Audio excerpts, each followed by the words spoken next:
Good morning, guys. Hope you're doing well. So today in front of you, we have a new pipe day. This is not a pipe that's available. This is not a pipe for a sale. This is a pipe for myself. So some of you will be aware, more so if you follow my live stream. I had a block sat to my left for about 4 months. It was a block from an original batch of Briar I acquired about 5 years ago, before I actually started making pipes. But I would do high-end kind of luxury cigar accessories using Briar.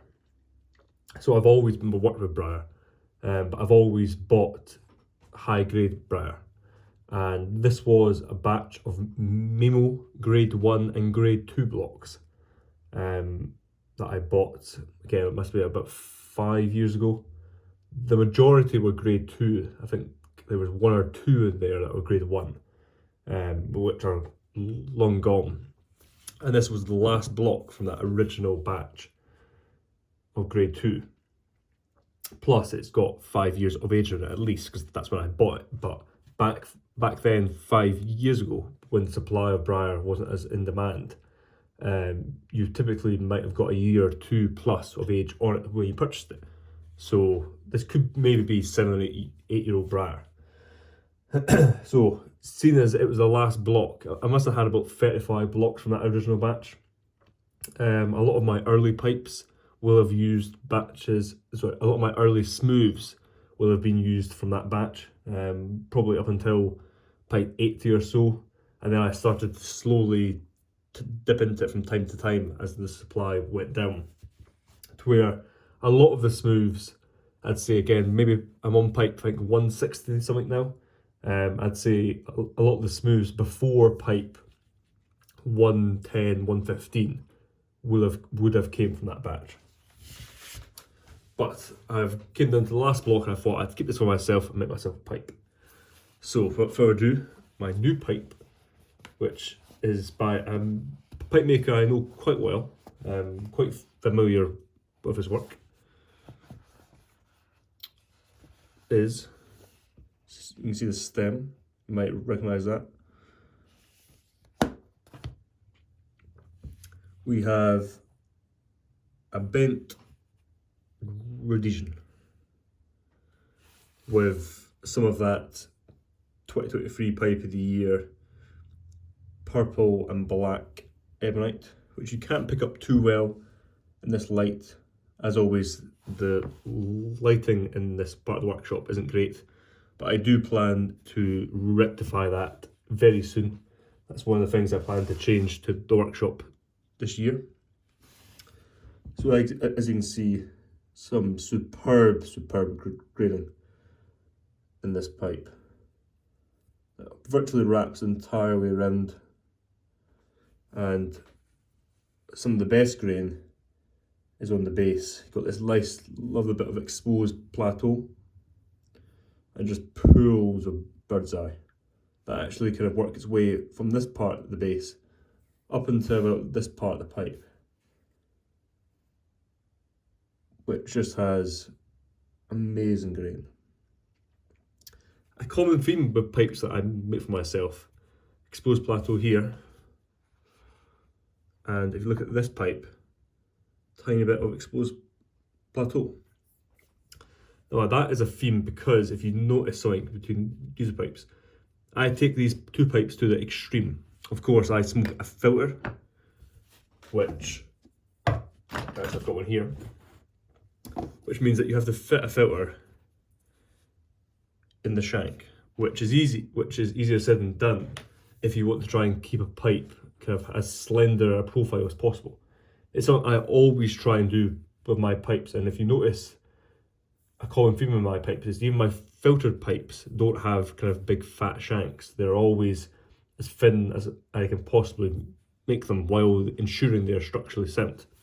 Whereas on my own pipes, I do take that a little bit to the extreme because it's my own pipes. I don't mind doing it for a pipe I'll keep myself. So the profile of this shank is perfect for a filter in terms of you couldn't have it any smaller. And this line just works so well. It kind of cuts in nicely and kind of really tightly covers back up. But that was partly because the block really wasn't that big.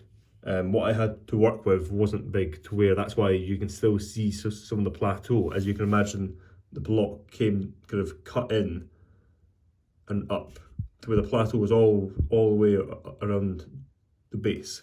So I physically couldn't go any further here. As you can see, this profile is quite further in.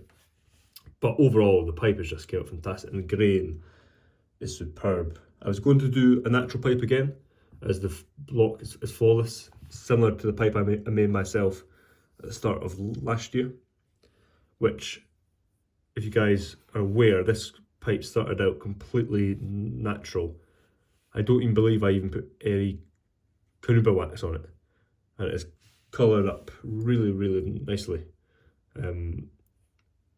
over the last, well, about a year, I would say, to where I thought I would change things up a bit, and to kind of make the grain stand out from the start, give it a little stain, but sand it completely back, and then just give it a good buff. And this is what has thankfully turned out. But yeah, I love the profile of the stem, overall shaping of the pipe. As you can see, the graining on the ebonite is really nice, which you might, again, because this angle is quite dark, you might not be able to pick it up too well, but it is really, really nice.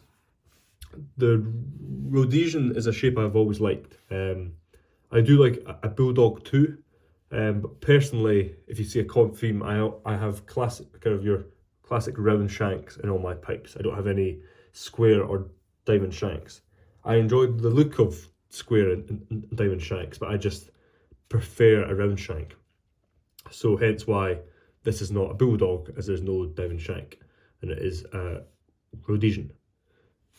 The lines to kind of break up each section of the pipe came out really nice. I was going to cover them before staining, so they were kind of left natural, but I always like how when you stain a pipe, a Rhodesian or a bulldog, or you buff it, these stay nice and dark, and it gives a nice contrast and look to the overall pipe. So that's why I didn't tape it off, and I did just stain the whole pipe. But yeah, I look forward to smoking this very soon. The aroma is that kind of really nice, bready, kind of sweet bread, which is always a sign of nice, good briar. And I believe my first pipe in this will in fact be some Salty Dogs, as it's one of my favourite tobaccos, and I think it would be a good way to break in a new pipe. So yeah, this is my first new pipe of 2024. And again, I did mention before previously that it's a tradition I'm going to start doing. I'm very good at resisting taking supply from my own pipes. So all the pipes I make, I intend to not be kept by me. There are some which I've been very close to, but I always tried not to. And one of the ways I do that is I treat myself at the start of every year with a new pipe. I did so last year when I made this, and this year I made this. And it's a theme that I plan to continue going forward indefinitely. Of course, I might not keep them for years and years. I might only have it for a year or two, then I'll sell it on, so I don't have loads and loads on my own pipes.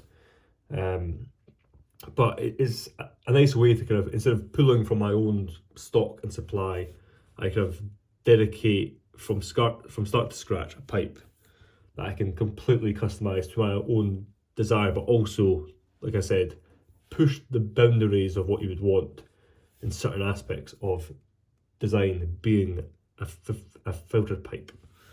But that being said, hope you guys take care. You have a great rest of your week. Cheers.